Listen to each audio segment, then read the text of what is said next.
All right. A very good morning to all of you and welcome for today's panel discussion on wage codification, step towards simplification and rationalization. Friends, I'm Prashant Singh and I take care of compliance and payroll outsourcing business for TeamLease. I'm going to be the moderator for today's discussion. A very warm welcome to all of you for this part of the session. India's regulatory cholesterol universe is huge. To give you some numbers, 1536 acts, and that creates 69,233 compliances and 6,618 filings every year. 62% of workforce is made up of casual workers who need a right to minimum wage. Present minimum wage system is complex, with states having their own rates. 3% of wage workers were paid less than indicative minimum wages in 2009 and 10, according to the Labour Ministry. The central government listed 3 labor bills for clearance in the Lok Sabha, and that's been cleared in the parliament yesterday. The Occupational Safety, Health and Working Condition Code 2020, Code on Social Security 2020, Industrial Relation Code 2020, and Factoring Regulation Amendment Bill 2020 are among the bills listed in the legislative businesses. Our today's discussion would revolve around these subjects, and we'll have 60 minutes for it, followed with 15 minutes of Q&A session. Today, we have with us 3 subject matter experts, industry specialists from various sectors who will share their thoughts and advice on this subject. Let's welcome the first panelist, Dr. Sanjeev Kumar Chauhan. He carries more than 20 years of experience and is currently working as Director HR at Pepe Jeans India Limited, an active member of HR Committee at Retail Association of India for last 5 years. He was previously working with Keval Kiran Clothing Limited, GGL, GMR, GVK. He is an MBA in Human Resource and Personal Administration, a doctorate PhD in Law, Masters in Law, Labor Laws and Corporate Laws. Dr. Chauhan, welcome. Thank you. We have with us the next panelist, Mr. Pravina Gupta. He is the CHRO for Super Milk Products Private Limited, which is also known as Caventers as a brand, and leaders in milkshake category in India, UAE, Kenya, and Nepal. He has over 19 years of experience in HRM. Prior to joining Caventers, he was working as GM HR in leading technology, analytics, compliance, and benefit at Jubilant Foods Limited. A seasoned HR professional, Pravina has worked across organizations and roles. He has been associated with renowned brands like Aditya Birla Group, Reliance Industries Limited, Future Group, Swen Genetics, and Crescent Therapeutics. Welcome, Pravina. Thank you. We have the third panelist, Mr. Ravi Chandra Tangirada, currently working as HRBP DGM HR at 3M India Limited since January 2019.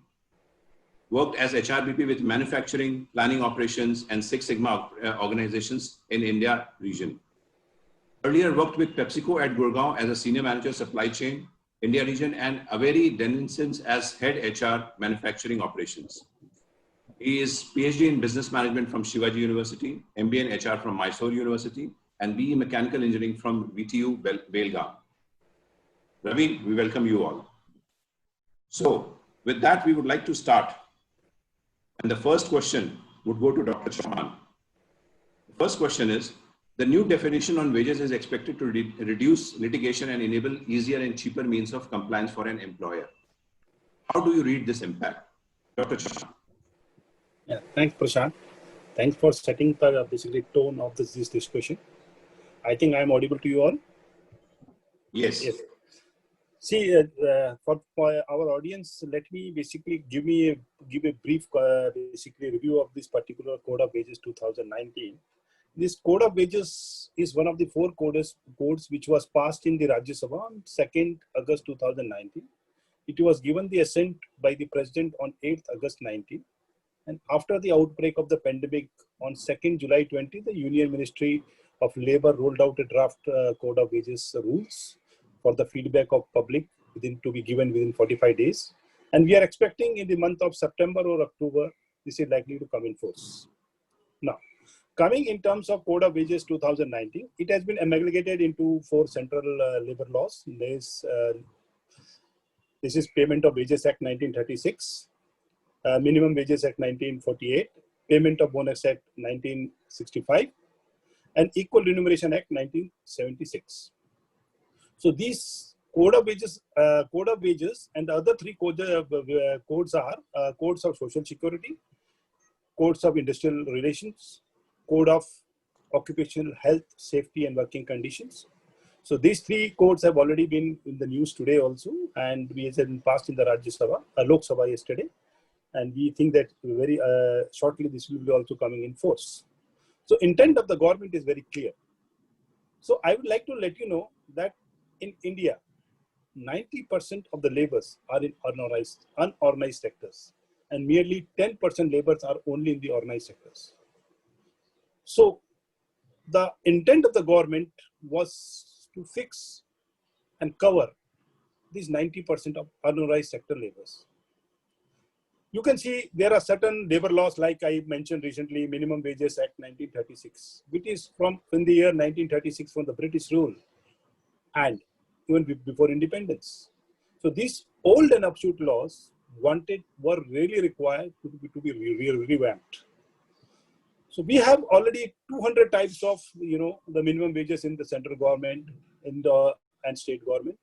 Now it has been looked to reducing those 2,000 types of minimum wages to 300 types in minimum wages between central and state government. Now, when you see the government has already started this code of wages because they rightly basically recognize what they have to do.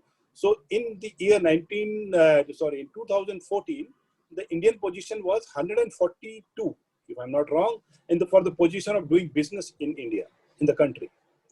Now, in the recent review, which I also took into the consideration, was in the 2018, it has come down to 77 position, ranking which they have climbed the ladder of 43 ranks.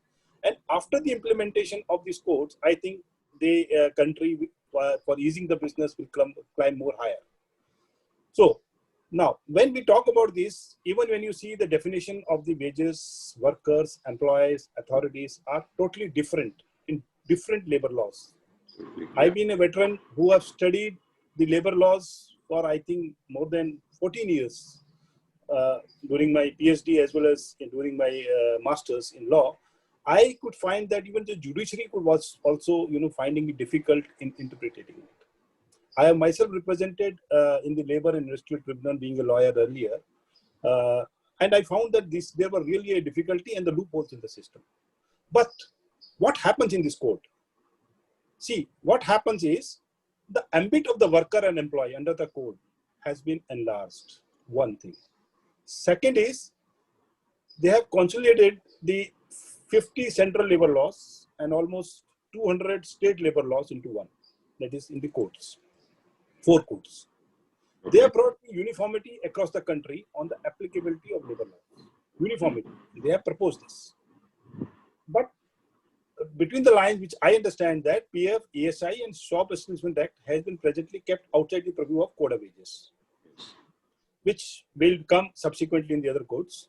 These codes will simplify and rationalize the Labor Act interpretation across basically the corporates as well as in the government and also in the industrial tribunal. Now before the question what Prashant has put me, please try to understand.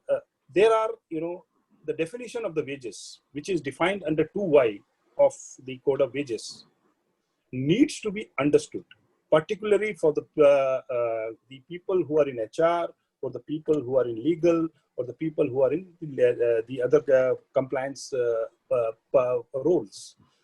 See, I'll just read out, because I'll not go into very detail. The definition of 2Y wages definition is very, very, very wide, right? As compared to the earlier wages definition given in the various acts. Let me make it very crisp and easy for you. See, it reads out section 2Y, all remunerations, salary or allowance, salary, allowance, and in kind. These are covered under wages.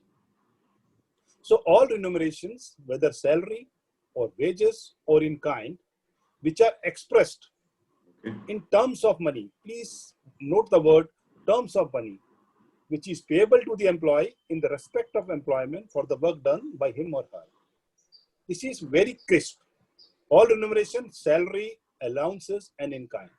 Now, what wages includes? The wages includes only the three basic components is the basic salary, the DA, and the retention allowance. This was also there in the previous basically definitions. Now, what does not include needs to be understood. See, they have made it more wider, what was defined, and I've studied in the minimum wages 1936. The bonus does not include in the wages. HRA does not include medical facility, accommodation, conveyance allowance, OT, commissions, pension. There are 13 to 14 number of lists which are not included in the wages. So I will tell you in wages which are not included for subclause A to G or I say these are the 11 items. These 11 items, you have to ensure that there is a thin line between this. In this, what is not included in the wages also includes gratuity and retention compensation.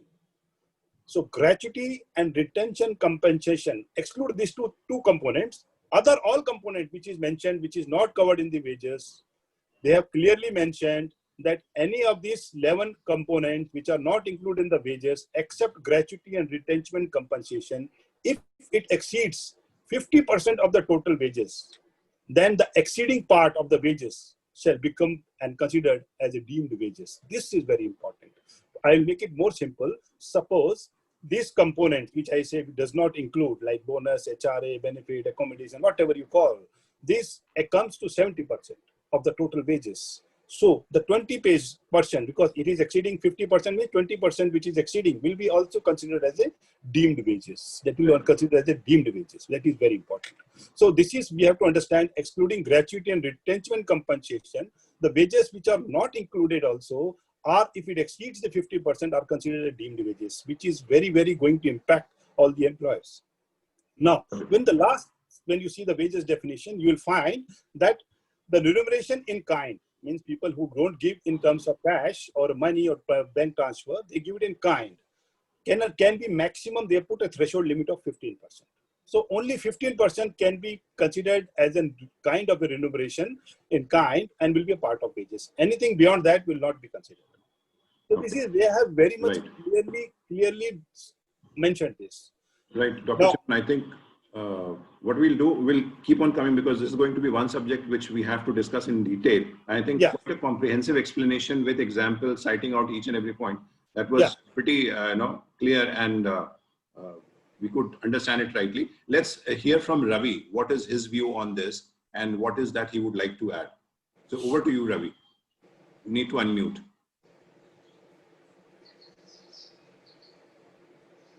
And Dr. Chauhan, if you can just switch on your video. We can't see you. There was a request from the audiences.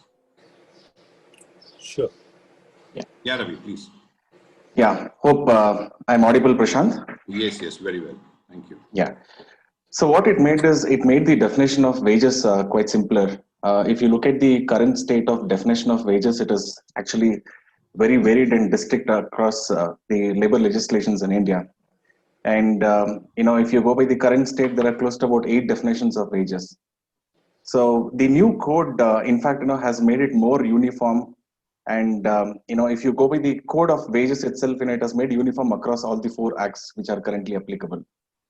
So this will actually ensure that this will go a long way in reducing the litigations. And, as the new definitions are much easier to interpret and quite simpler. However, it doesn't guarantee to be a cheaper one, to be a cheaper solution, as there is also a conditional inclusion to the definition which says that some total of excluded components. Now here the definition would be gratuity and any amount payable through a retrenchment compensation. Now if it exceeds more than 50%, then anything in excess of 50% to be added to the wages. So we really need to wait and see that how the definition of national wages would be, and followed by the notification by the state governments as such. Yeah, right, Ravi. So very valid point from you, Ravi. Let's hear what Praveena has to say on this. Praveena, over to you for your comments. Yeah, I think Dr. Sanjeev and Ravi is actually elaborately mentioned. I think, definitely the wage definition complexity, government has tried to make it simple. As rightly mentioned by Dr. Sanjeev, currently we have the mixture of 90% population is currently in unorganized sector, 10% in formal sector, probably in unorganized sector, this definition could be much more vague and much more complex than probably what we understand as an organized sector professional representatives. Maybe in an informal sector, most of the compensation could be also in terms of kind. Maybe in a formal sector, it may not be as big as kind. It could be varied from a manufacturing to services slightly, but I feel most of it at a minimum wage category will be in a fixed kind of remuneration, versus in an informal sector this could be mostly in kind. Okay, that could means a lot of complexity. I think Ravi rightly pointed out, until unless a detailed notification and the nation floor minimum wages, and whether it is only one common or it will be different from hilly area, or maybe a kind of plains and other areas. Okay, that clarity still we need to wait and watch. Otherwise, it will be too early to comment. Right. So, Pravina, I mean, a good point. Since you spoke about formal and informal sector, my second question, connects with that. So I would continue with asking you only the second question. It's the code mandates payment of minimum floor price for all workers, which will be universal across the country and across all sectors. Do you think this will allow for wages to rise in the informal sector? I think we all need to understand currently how the legislation is actually covering the informal sector.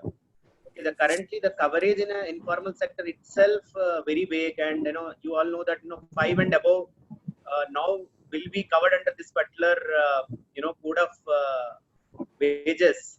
Okay, with a lot of focus on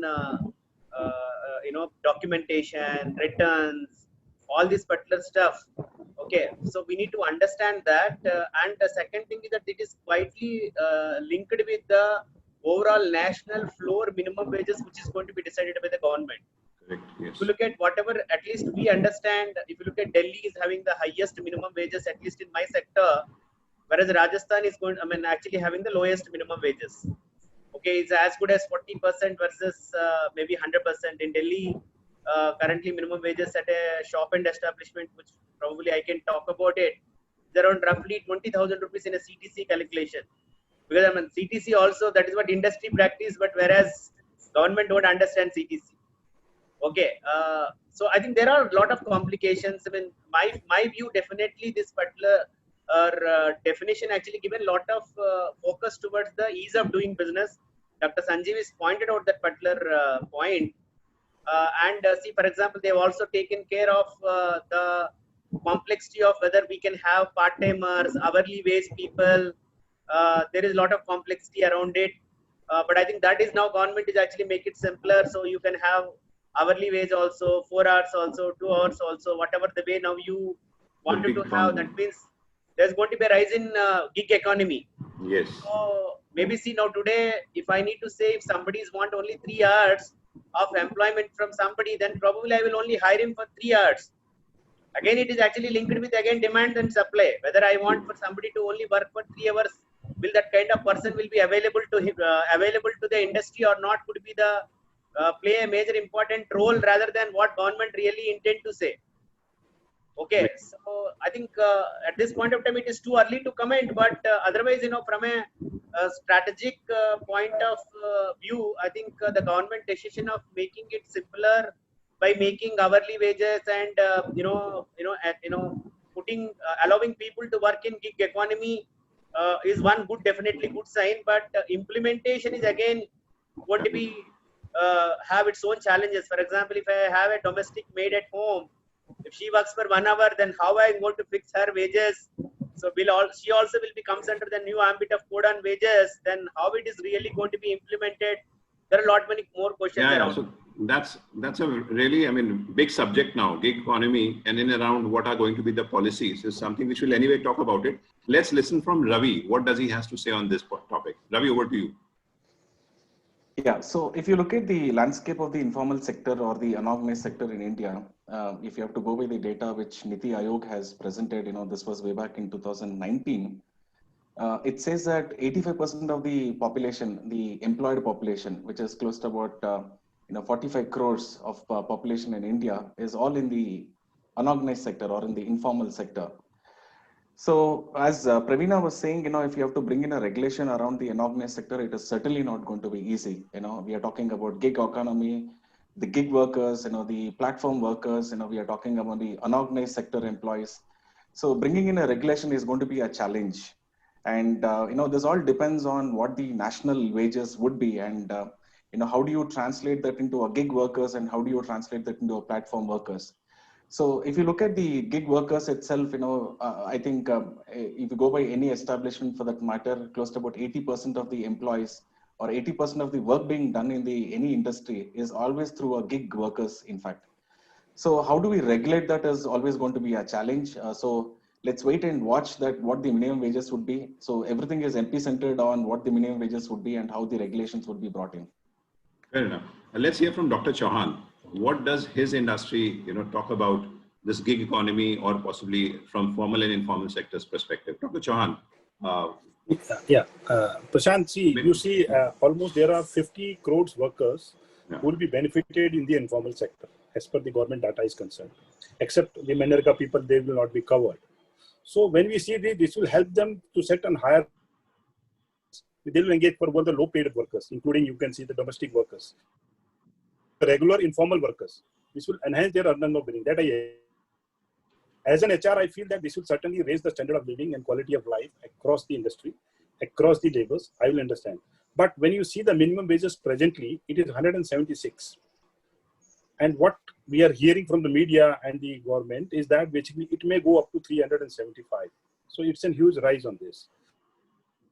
Feel that this, if you implement an informal sector, even the domestic helps from them also, it will be applicable.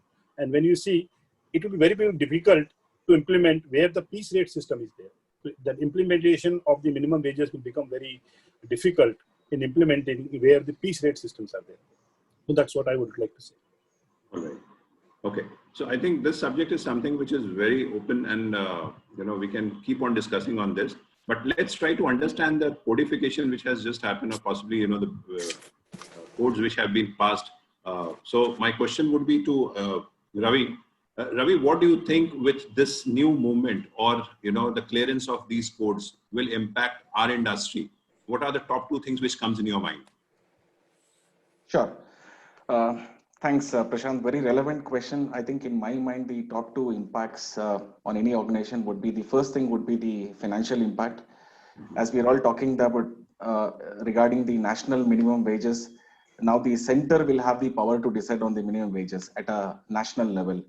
That potentially means that the minimum wages will be driven by the central government, and the state government obviously will not go below the national wages as such. Which is certainly going to impact employees financially. If you look at the components, first thing, it will increase the wage bill as such. We never know that, as Dr. Chauhan was saying, that if the increase is substantial by around 40 to 50%, certainly it will impact the wage bill of the employer. The second would be the change in regulation will also increase the overtime cost. It will also increase the bonus payout as such. Along with this, we also do not have a clarity at this point in time. The new code says that even the administrative and the managerial staff will also be entitled for an overtime. So never know how the regulations will work around this. In the pandemic situation, we are all aware that the work from home has become a new norm. So in that context, now how are we going to regulate how the payments will be done to the managerial and to the administrative staff? So this certainly, if I look in a nutshell, is going to impact the financial working of an organization. The second would be, there has to be a change in the internal policies and process in context of the new code. If you see the codes, it has very clearly elaborated saying that adherence to the settlement timelines as prescribed by the code, which is 2 days. In all practical possibilities, I see that to be a major challenge for any industry for that matter. Now, if you go by the current landscape, the organization typically takes anywhere between 30 to 45 days, to process the full and final settlement. So that's going to become a big of a challenge. So that needs a bit of a change in terms of the way we look at our policies, change the process, to fit into the new code as such. And this will also certainly impact the compensation structure. We need to realign, as Praveena was saying, we need to realign our compensation structure because the definition of wage itself has changed, and it is going to impact certain components. So we need to revisit on our compensation structure, take a sign off even from our employees. So that is going to be a major impact from the codification. So, Ravi, two things which you clearly called out. One was the financial impact, where you're thinking, that's one. And then second is the change in regulation or the policies which the organization needs to adapt. Let's hear from Pravina. What's your thought on this? What do you think, will be two impacts as per you? I think I agree with Ravi. I think first one thing is definitely financial impact. Okay, and the clarity on, like for example, a CEO in an organization should be really able to pay overtime, or like for example, the leadership team or anybody. I mean, I think the larger administrative and managerial capacity people, and especially with the current circumstances of work from home. I mean, I don't know how we will actually do a clock in, clock out system for employees. I think that's going to be a real big challenge. Although maybe from an economic situation, currently probably we are opened the economy and trying to become normal. But we all know the cases are really going up, and Europe is actually already started feeling the second wave. Maybe whether it is even the right time to even think about it, because I don't know, at organizations we are not even able to figure out the biggest change of operating from home. That itself a big change in the minds of the people. Now again, we need to go back about these impact of the codes, how people will look at it, how employers will look at it, as industry is really suffered, and huge setback, at least for an industry where I am coming from, services, where majority of my stores are located in malls, and still we are not able to came out of the impact of the pandemic. If I need to look at this particular thing, it is going to be quite challenging. And if you look at the spread over in our country also, I think that is also been touched upon in code of wages. It's around 12 hours. Okay, so now you can't really put them into multiple shifts, and you can't ask them to pay incur the additional expenses and conveyance also. So there is going to be a lot of practical challenges actually. And as far as payment of bonus is concerned, I don't see much challenge, because I think it's clear that I think those people who's in the whatever the floor minimum wages, below category of people only will be comes under the payment of bonus, is what my understanding. Okay, so probably because currently we are also paying as per the revised. I think already government is actually setting the ground little free, because there is already recent amendment in payment of wages, either 21,000 or minimum wages, whichever is higher. So there is already change happened in terms of the payment of bonus. So maybe I'm assuming that bonus I may not having so much of impact, but otherwise this rest of the aspects, until unless there is a clarity, it's going to be tough. Right. Pravina, you picked up a very good subject. I mean, work from home is something which is absolutely the new normal, and that's going to actually change how people had been thinking in last couple of years. So let's hear from Dr. Chauhan. What would he like to add on this? Keeping work from home as one of the point. Dr. Chauhan, over to you. Dr. Chauhan, we would request you to also switch on your video. We are not able to see. Just a minute. Sure. Thank you. Can you see me now? Yeah. We saw and then it went off. I think others can also. Yeah. Okay. It's better. Yeah. Thank you. See, I think Ravi and Prasanna has already covered the main points which impact. But when you see, as me as a professional looking into this, I see the national floor rate, which is going to make a big impact for the employers, which will make some of the industries non-viable financially.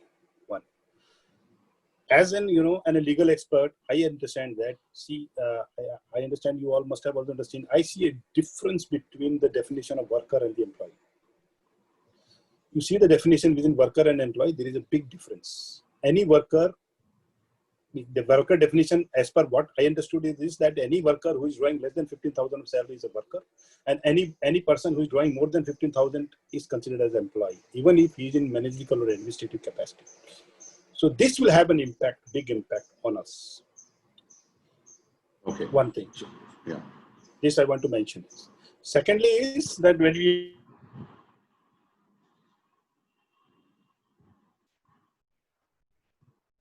Dr. Chauhan, we are not able to hear you.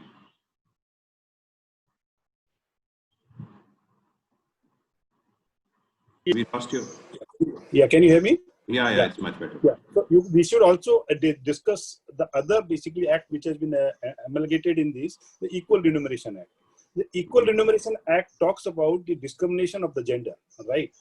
But that Equal Remuneration Act does not talk the discrimination during recruitment, because that is always the big issue. Because discrimination not happens while the people are in. Discrimination happens when the recruitment drive is on. So I think that area should also be pinned down so that basically will bring more clarity in this act. Otherwise, everybody maintains that same repo. Everybody knows that equal remuneration is taking place. So these are the two areas I feel that will have a huge impact on us. Okay, so continuing to this, a question to you itself. What do you think in India is a problem? Is wage a problem or labor a problem? What is your opinion on that? Labor is not a problem. Skilled labor is a problem. Skilled labor is a problem. So could you explain that? Yeah. Yeah, means we have an ample number of people who are unemployed. We are not having the laborers with this particular skill set required by the industry. So this is what issue I feel that it is a problem. As far as wages is concerned, yes, wages is also a problem because everything comes, caskets come on the profitability of the organizations. If the wages are going to be higher, then certainly it is also going to impact the viability and the longevity of any or sustainability of any organization. So, but there has to be a balance between these two.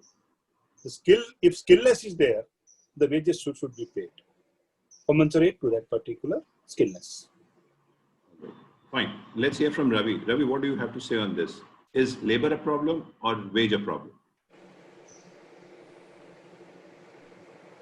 Unmute. I agree with what Dr. Sanjeev was saying. I think majorly the concern is around the wage itself. Of course, and I also agree with what Dr. Sanjeev was saying that there has been an issue with the skill set in India itself. So I think if you increase the wages, if I don't represent as an employer, if you see from a layman's perspective, we increase the wages, I think we are going to be, addressing this concern as of now. Okay, fine. Pravina, what do you have to say? Do you have any specific thing to talk about? Yeah, I agree with both of them. I think that's where government is also started Skill India and other initiatives. I think there are a lot of skill missions across states. Okay, a lot of focus was actually being started already. I think even I have seen a lot of engineering colleges, polytechnic colleges. There is a sincere effort is being happening to improve the overall skill part of the country. But however, if you look at like Germany, the apprentice system is actually so included in the system. So the skill is actually being already always granted. But whereas in our Indian custom or a system right now, even whatever the level you take a person, you need to still invest on skill part. So that is also a cost on the organizations today. So if you ask me the straight question whether it is a labor is a problem or a wage is a problem, at this point of time I think we have problem with both, because we don't get the right skill set. Obviously the cost is going up, so the wage is a problem. Okay. Of course, when we are not getting the right people, then the labor is a problem. So Pravina, continuing with you only, clearly understood that yes, to extent wage and labor both are problem. They have their own set of problem, whether it's state specific, central specific, or possibly skilled and unskilled. But at the same time, there's one thing which we are also seeing in the industry is the digitization space. So in my opinion, or possibly what I would like to hear from you is that how do you think in your organization, in your sector, are we dealing with this current, the manual operational tasks to moving into digitization space? And what impact do you see from that? Let's hear from you, Pravina. See, I think that way, as an Indian context, I think mobile is actually brought a big revolution. So that is the only asset probably now today we rely on in terms of whether collecting an attendance or doing employee self-service, whether you are even imparting learning. Because no, at least in the current pandemic circumstances, you can't really bring in people, pull in people, okay, transform or provide knowledge. So the digital, I don't think today it is an option for us, and I think it's like a mandatory circumstances. If you look at any platform, whether it is social, any social media platform, being Facebook, being Instagram, now maybe whatever has been banned by the government, including TikTok or whatever other things, we are having the maximum population is actually participating. I think today's generation, especially the millennials and the followed generation, I think they are equipped with that kind of knowledge, and now you need to facilitate. But however, the challenge in an organization today, we are dealing with multi-generational workforce. Maybe one set of people are very quick and adapting the new digital wave or whatever bring new upcoming things are coming in, but there are some generations still finding it difficult with the traditional thought process and other things. Okay, see, for example, in my organization, especially if I look at it today, I have launched an HRI system, I have an LMS system. Okay, I have my entire compliance is automated. For example, the moment a month happened, all my shops and establishment returns state wise, location wise, that automated respective state government format of returns that automatically generated. Okay, the same thing is being even submitted. So that kind of but whereas sometime back it is a very big tedious program and process, but now it is actually simple click away. And maybe I think some of the recent development Simpliance, for example, to quote at least in this platform. So whatever the new updates are happening in the labor or any other acts, a click away we are able to get it. I think so. This is something there is definitely a change, and there is an acceptance towards the digital program. But maybe as an organization we need to invest little more. How do you give or incentivize employees towards using this particular platforms? For example, now during the lockdown period, we have increased our for example, data limits and other things, so that they will have a uninterrupted support and connectivity. Okay, so maybe we need to be more agile, more flexible, because technology also keep changing, and you also need to keep updating your people. I think that is going to be the constant challenge, and you need to live with it. Prashant, I think you are on mute. I'm not able to hear you. Oh, I'm really sorry. Yeah.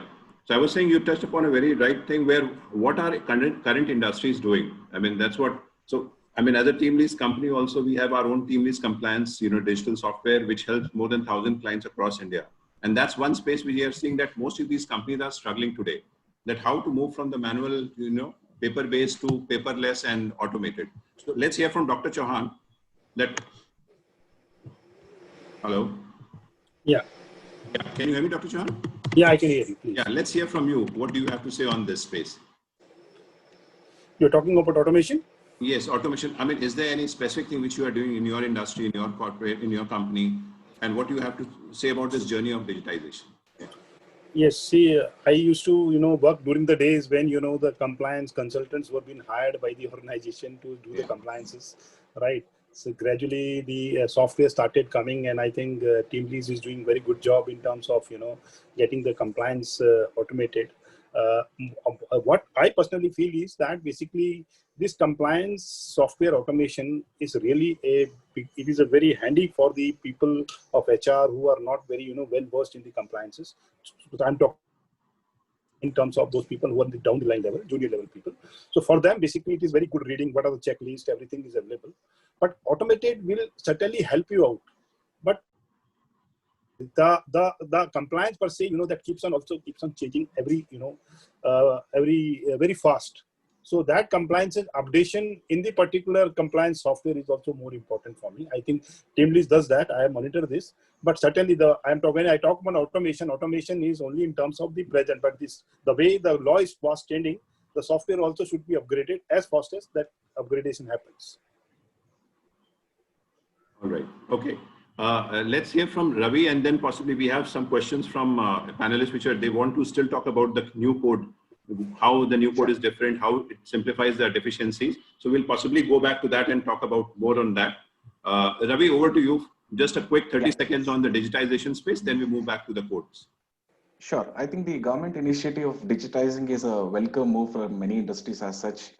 And if you look at the organized sector itself, they have the skill and, the scale and skill is readily available, to move into the digitization. But it would be a bit of a challenge, when it comes to the unorganized sector as such going forward. Okay, fair enough. Since he spoke about the consultant. Yeah, Prashant, I have one more point. I think maybe here please. we all need to understand. I mean, from a digitalization prospect, from an organization, probably we are ready. But I think, government also still need to work on it. Like, for example, still from a nominee declaration, still we want a physical copy of a person. For example, keeping the personal record of an employee, can I keep it in a digital form or still I need to keep in a manual form for certain years? Okay. These are, I think, none of the legislations are actually really spoken about it. I think there is a lot of debate. How many years I need to keep physical record, where I need to keep. Okay. And also now there is a lot of action is happening about, keeping the, your personal information, safety and like, for example, collecting Aadhaar number, PAN number, bank account number, and keeping it safe for a long period of time, and that is also going to be a burden for an organization, especially a larger organization where we have 30,000, 50,000 and multi-locational presence. It is going to be a nightmare for people. I think, that is something from an industry, I think TeamLease is the biggest employer today. Probably, I think you have crossed even Indian Railways number. Okay. I don't know how you guys are managing it, but I think, you need to really lobby it for this particular aspect. Because even like a statutory declaration like PF, ESIC, still people want, manual declaration, and maybe when really issue happens, that time it's going to be a disputed affair. Okay. I think those aspects need to be also need to be addressed by the government in any of the code or whatever.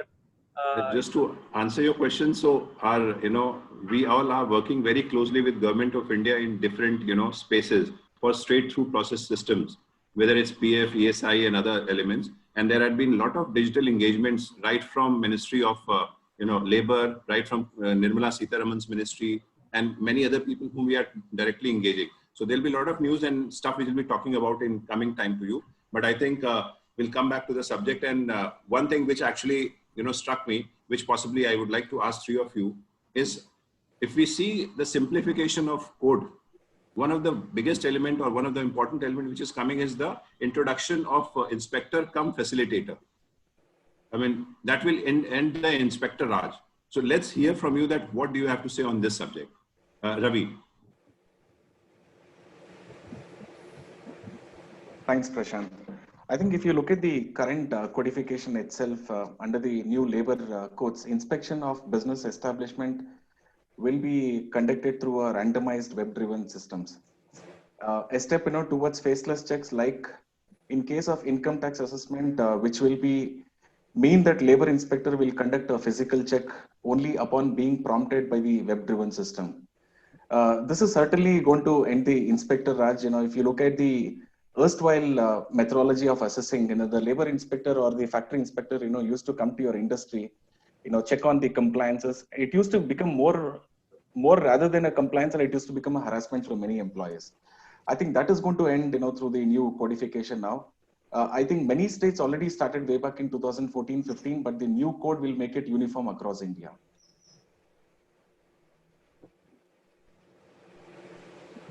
Prashant, I think you're on mute. Sorry, Dr. Chauhan, what would you like to say?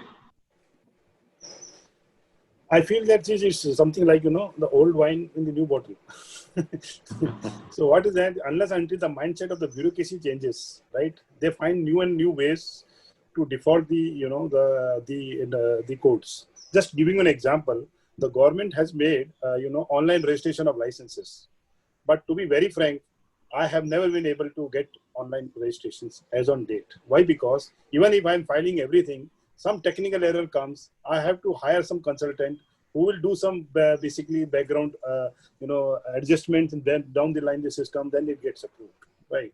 So means what I mean to say here is that this is a good initiative by the government, but what is the mindset of the bureaucrat, whether they really wanted to make it very open or really this is only just a kind of a spam to show that basically the people we are going to show that this is going to be very decentralized, but actually they are an unwanted intervention by the government authorities.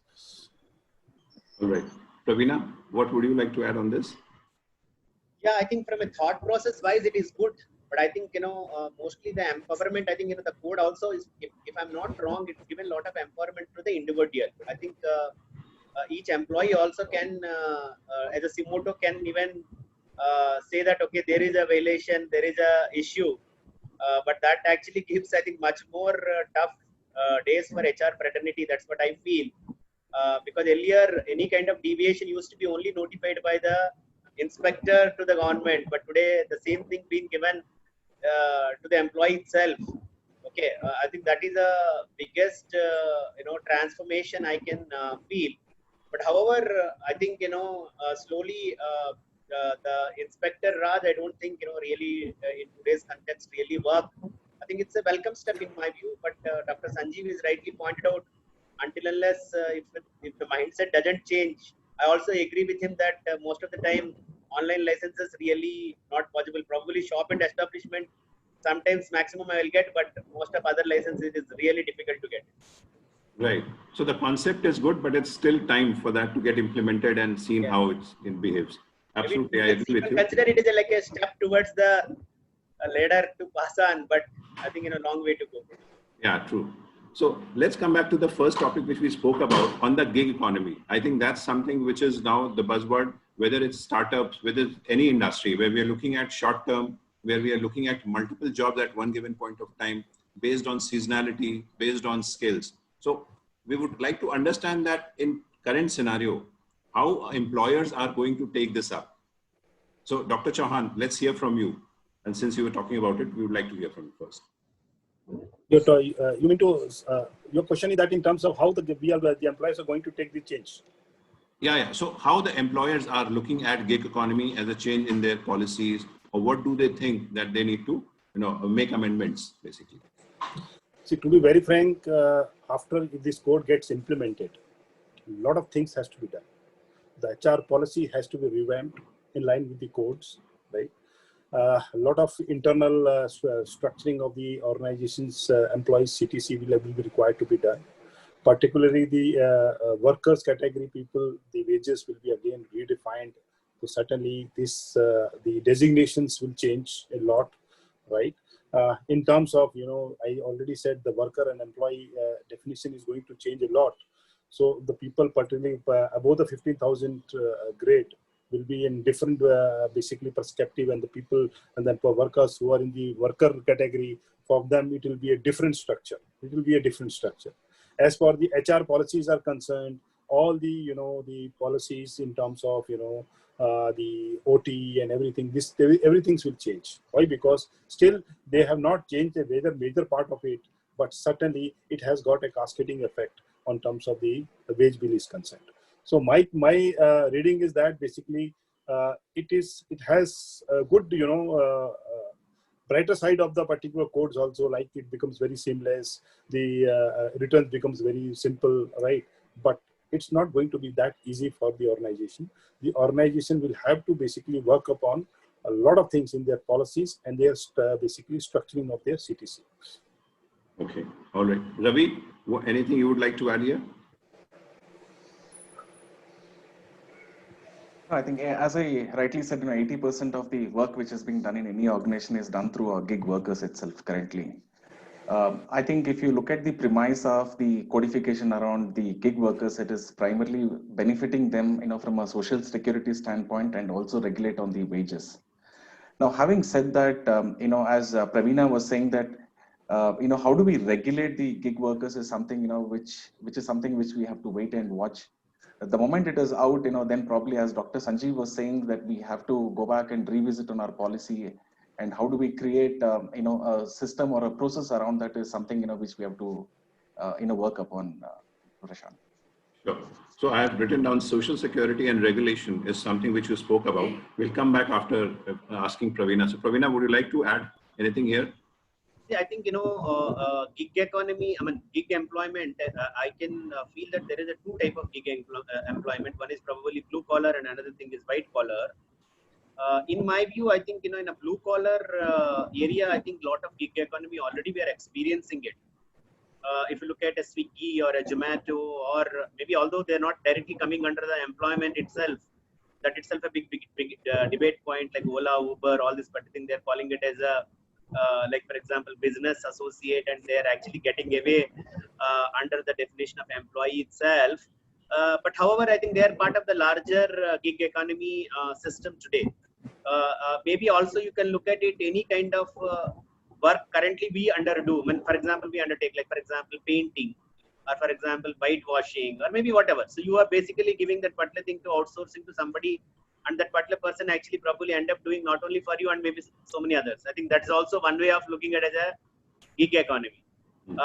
But if you need to really look at it a white collar, for example, if I have a HR shared resource, shared services concept for multiple companies sitting at one location, is it in a real immediate kind of visibility? I think it will take time, long way to go. I agree with Dr. Sanjeev, because how organizations will look at it, because that means the maturity levels and thought process need to change a lot rather than just process or a policy. So I think it requires much more social change, I believe, at this point. So just a question to you only, Pravina. Since we see that this is something which is now going to transform the way we operate, the world is operating right now. Do you think it is going to benefit employer more, or is it going to benefit these gig employee more? And question to that also is, would it put an extra burden on the exchequer of employer, or do you think that they'll be able to save money out of this, entire setup? I think it's a very hard question to answer. Maybe initially it may benefit both the parties. Okay, but in a long term, how it is going to impact? For example, there is no loyalty. Like for example, if you look at the overall HR system, is actually worked on towards the culture, associating, okay, along with the attachment, passion. So these are some of the buzzwords normally we use to look at it. But if the moment I start working for multiple people, then where is my loyalty belongs? These are certain things currently not answerable. It is just not these kind of things. I don't think whether we should only be able to measure in money aspect itself, because maybe if you look at fixed term contract is also now government is actually talking about. I think that's also now it's going to happen. Okay, these are all I think immediately. For example, anyway, the gratuity also now going to be an impact, because they're saying okay, no need of 5 years, 1 year also theek hai. And probably these are all things during that particular point of time it actually added certain purpose of each act. Like for example, I think each definition under each of the social security or other wage related activity served that own purpose. Like for example, bonus, if I say no, it's not for everybody, then in such case I don't think employers are capable of able to pay that kind of money. That point of time that is served that particular point of purpose. But if you complicate this in the whole process, I think it's ultimately going to burden employer a lot. Right. Especially, we are all talking about, we have most of the MSMEs. MSMEs are really struggling, and they are looking for government exchequer support for their own survival. Now, if you put the additional burden on them, do you think that will they able to survive? I think it's going to be a big question. Point taken. Let's hear from Ravi. Ravi, what's your thought? My take on this, Prashant, would be that certainly the regulation around the gig workers is going to impact the employees financially. As you look at the current state, the social security benefits or the minimum wages regulation is not applicable to them at this point in time. So the moment that is going to be brought into the system, certainly it will impact the employees financially. Sure. What's your take, Dr. Sanjeev? See, when we see this, I think two ways the employer is getting benefit in this. One is that the easiness is doing business, and second is the statutory simplification. Okay? So everything consolidated returns are there. These are the two bright side of this as an employer. But when we see on the flip side, I think there are a lot of challenges for us. I don't think financially is going to benefit us. Yes, it's going to be tough on it. Rather, it will increase the cost. I understand that you must also have read the particular act. I read this act, I think, 10 times after the court to understand between the lines. What I could understand, the contract definition has changed. The contract management is going to be tough for all of us. Please read that particular definition mentioned in section 2G. It's very tough for us. The things will again come back, bounce back as a principal employer. So for us, that will also be a very big impact after this code of wages is implemented. That has to be reviewed from an employer point of view very deeply by us. Right. So just answer, the statement which you made, there's a question which has come from the team. What I'll do now, we'll start picking up questions also, which are related to the subjects which people, we all are talking. So there's a question from one person where he's asking, as mentioned, this will be implemented to informal sector. I'm talking about the gig economy. How will this be implemented and monitored? Most housemaid works in multiple houses, piece rate workers. So how are we going to, we saw Pravina's, I believe he was talking about, the maid when they work in multiple houses. So how is that going to get regulated or monitored? Is there any thought around that? Yeah, Dr. Chauhan. So, I mean, I think Pravina, please. Right now, when until unless detailed notification come in, it's very, very divisive. If I need to look at it, it comes under a gig economy. Gig employee ho gaya, because housemaid can probably works in 4-5 houses. Okay, maybe then I can pay probably 1 hour wage calculation. But how much is the awareness? Who will enforce? Okay, the existing enforcement. I think Ravi is actually thought about it. I think it's a good time period to prepare it. Like for example, again the wage. For example, I can pay within 2 days the pending day's salary. Probably even I can run my payroll even daily also. With the kind of technology, at least my organization, what I have. But if I need to do settlement, then probably 2 days time is not a good time enough. So maybe I can clear the pending salary, but rest of the process will take time. So these are all some of the. But whereas maybe government may come up and say, like for example, Provident Fund also they said on the last day of the retirement, they're going to give even pension documents. So they may say that, boss, we are managing, why not you? Then maybe, so maybe government is trying to set an example by doing all this particular thing. I don't know, but I feel that, yes, I think each organization need to do some investment on technology, but unfortunately investment and technology also to be made wisely, because it's not that, you can invest on technology every second day. Like for example, if you have a television at home, but now you have an upgraded version, immediately you will not able to change your television set immediately because there is an upgraded version already came into the market. So that is also, I think, there is a lot of challenges in current context. There are many products, you need to be really wise enough to choose what exactly you need to pick. Right. I think Sanjeev also touched upon that lot of softwares available, but thing is that how quickly they adapt to the changes and they provide that particular solution to the customer is also point. And a lot of times, they will say that, okay, this is a customization, you pay money extra. So that is again another way to deal with it. Dr. Chauhan, any take on this?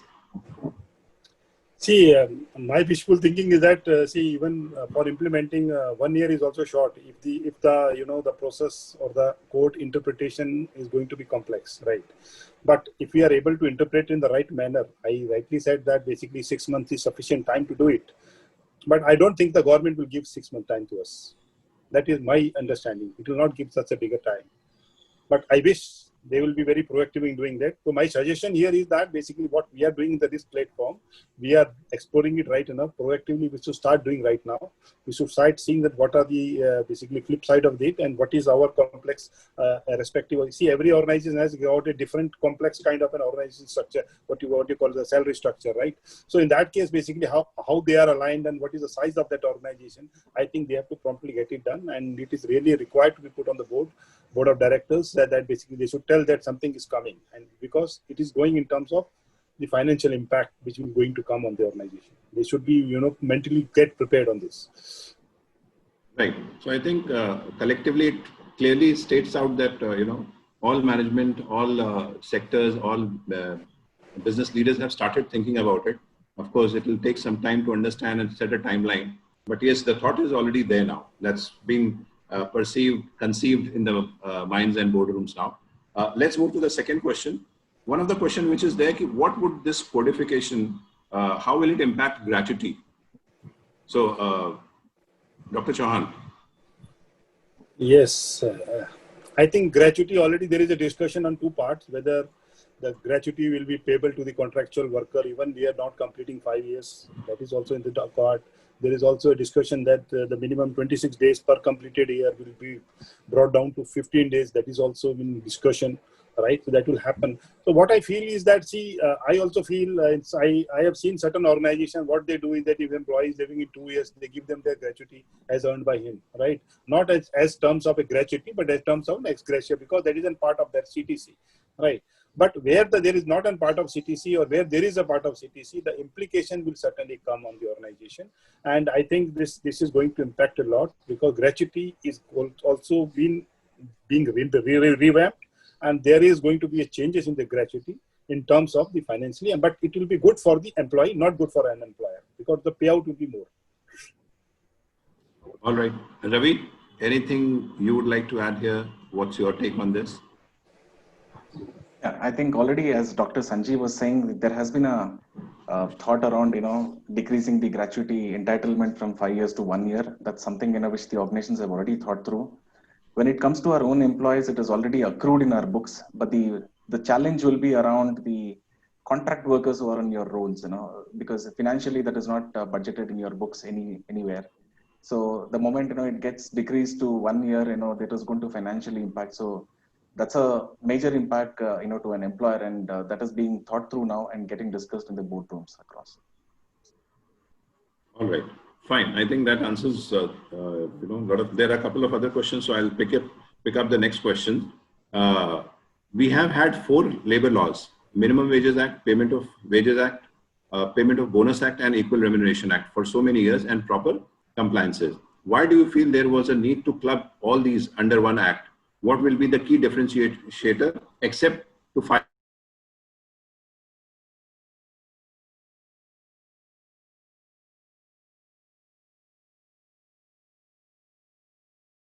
Returns alone, the complexity of the base definition, the payouts,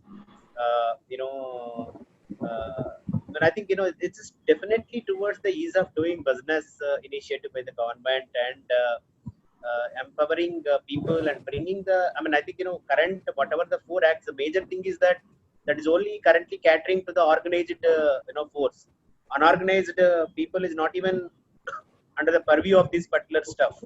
So I think, that is the larger way to look at it, because earlier the coverage is, for example, 85% of the people not even part of this 4 legislation. Now 85% more people getting into the overall, definition of the code on wages. I think that is the fundamental definition. But see, for example, now I think Ravi also earlier mentioned, probably for an organized workforce it could be little easy, but for unorganized people it is going to be really tough. Yeah. So adding to what you're saying, because this is something which is very relevant question, and in the start I actually picked up, certain numbers. So Birendra Raj, for you, if you look at in Indian context, the regulatory cholesterol, what we call in India, is humongous. It's very complex. We have more than 1,536 acts. We have 69,233 compliances and more than 3,000 filing, which happens every year. All put together in Europe also, you don't have, so many complex compliances, which is there. So the need for simplification and rationalization is absolutely there, where we need to bring down all those major codes which were there earlier in 44 to 29, 29 to 4, and possibly 4 to 1 also in future. So yes, that's what Pravina said. It makes a lot of sense that we need to see that how we can simplify that. Dr. Chauhan, would you like to add anything here? Yes, see, the question which has been asked, I think is very pertaining. Everybody will ask this question. But as an, a professional, when you see, I see 5 basically changes this code will bring in. First one, which I already discussed, that it will basically drastically help the inorganized sector, right? What is that? Is the intent of the government, one. And it is also good for basically the economy, as well as because the quality of the life of the people will increase, basically the economy, the purchasing power, everything increases in the market, one thing. Second impact, which I see, that basically why it has been bought for, there is a lot of ambiguity in the definitions of workers or employers or wages or authorities in various acts. So this will bring basically an uniformity. This will bring an uniformity. That was the one purpose. Third purpose was that basically they are better. Earlier I said there are national wages, minimum wages. There are almost 3,000 minimum wages sites. There are different scheduled employments, right? But here there will be only a national wage rate which will be setting it, and the other governments have to follow this. So this will basically have a financial impact, but certainly it will be easy for doing business. Because when you are making a costing of your business, you will ensure that this is what I have to pay. It is not that if I do it in Kerala, I'll pay less. If I do in Odisha, I'll pay less. You have to pay in B and any state. You have to pay that. So that what I feel, this is going to be a bigger impact in terms of the people. And third one, which I said, the compliance. Compliance is going to be very, very simplified. Compliance is going to be very, very uniform. And it will also help the organizations filing the returns in a very simplified manner. Sure. Thanks. I think it was pretty comprehensive. So looking at the time frame, paucity of time, I'll pick up another question, which Ravi, I would like you to take it up. The question is, will the uniform wages be justified for metro and tier 2, tier 3 locations as cost of living varies?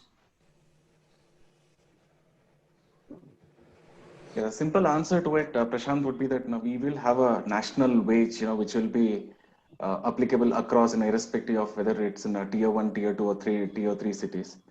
And over and above that, there is also a state-defined minimum wages. So I'm assuming that, again, we need to wait for a clarity. I'm assuming that the national minimum wages will take care of all this.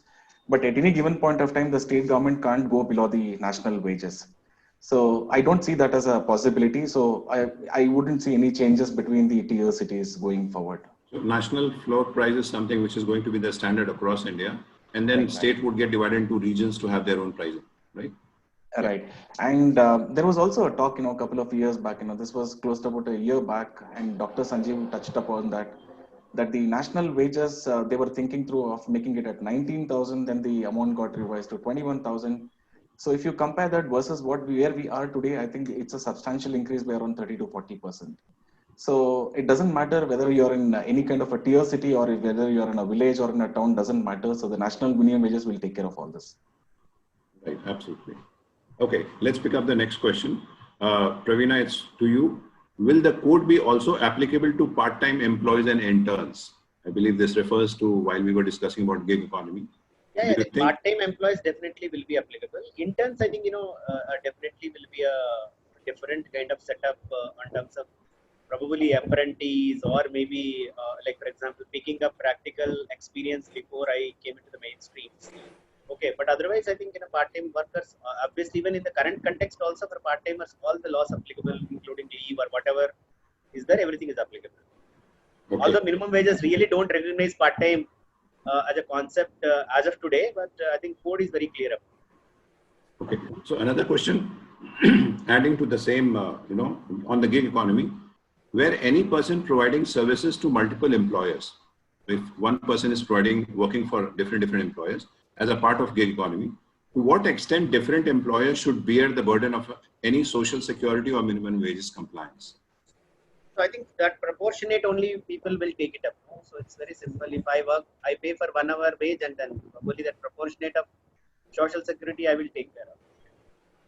So it will be commensurate to what time I'm asking him to utilize. Yeah, that's what my understanding. Yeah. Dr. Chauhan, any thought on this? Do you have any other suggestions? Yes, when we talk about the supply of services, basically, I don't think supply of services attracts the statutory compliances on the social benefits, because it is already clarified in the definition of the contract. Yes, but if a person is supplying a labor part worker in a different organization, yes, commensurate it will be applicable in the social security is concerned. If it is concerned with the manpower supply. Sure. All right. Okay, so we have another question, which is, does higher minimum wages discourage organizations to disclose wages properly and hence can actually increase informal employment? Dr. Chauhan? Yes, this is a good question. What I feel that, see, it depends on the ethical organizations. They will never do, even if the minimum wages are high, they will not go on the other way of doing it. But certainly the way the minimum wages are getting higher, the full-time employment will certainly get affected. More contract laborers will be coming in. This will be always there in the cards. But the way they have defined the contractor in this, I think that will be also a big challenge. So certainly, I think it will be a big challenge that the higher minimum wages will be discouraging for the employers.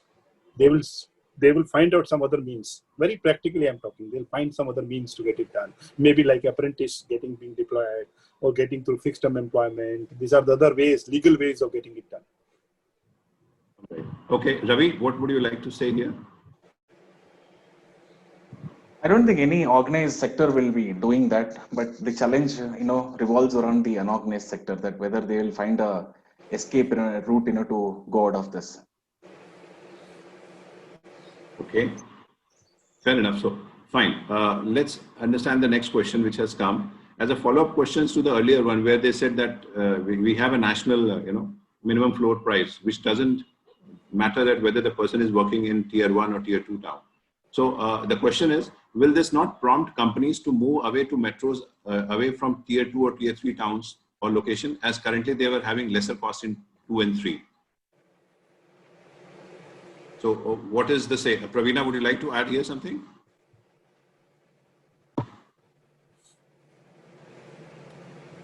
I think Praveena is not there. Ravi, would you like to take this question? Yeah, the answer would be yes, certainly, since it is not going to benefit employer, whether you operate out of tier 2 or tier 1, since it doesn't matter, now everything revolves around, what is the cost of living and where the resource would be available. So basis on that, the government can take a decision. All right. Okay. Fair enough. So I think that was the last question which was there. But still, what I'll urge all the participants, since in case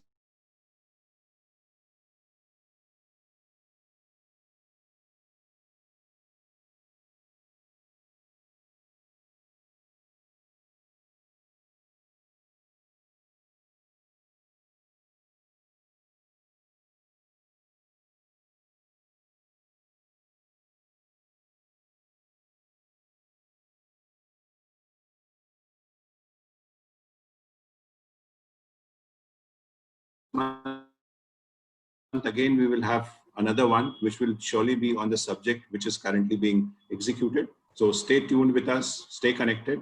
Once again, thanks a lot, Dr. Chauhan and Ravi and everybody. Thank you so much for joining.